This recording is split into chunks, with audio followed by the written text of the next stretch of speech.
Idol, ano masasabi mo sa ano, pagsisid mo? Grabe talaga. Pagka sa dagat ka namumuhay, kaya talagang masarap na isda yung mga... Grabe naman talaga, oh. Siguro yung kilo niya, humigit kumulang, no?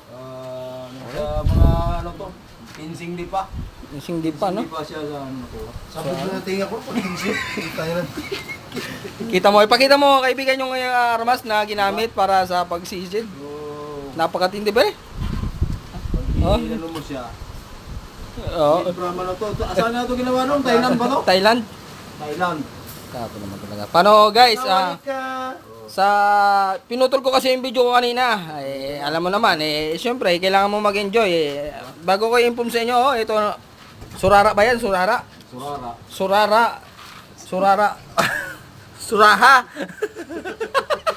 Sabi naman, mas ka doon naman yung Alright na, bago sa lahat, napakalaki. Ang laki ng tama niya. Saan tinamaan, pre? Saan tinamaan? Sa tiyan. Ayan o. Diba? Wasak yung ano niya. Ay, grabe talaga. Wasak. Ibig sabihin, patagilid lumahoy. Tinamaan, nung tinira ko siya, dito, paganan niya na. Pag ganyan, no? Alright. Paganyan. So, hindi na siya nakahinga. Oo.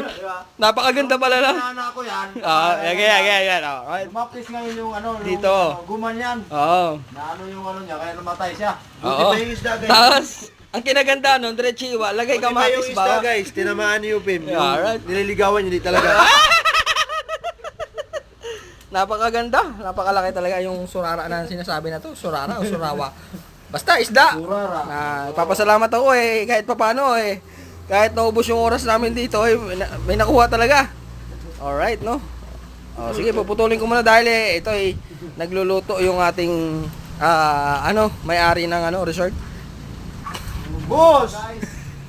Alright, no? Yung Mabuti pa yung isda. Tinamaan ko. yeah. Babae, piligawan ko rin yung talaga. Alright.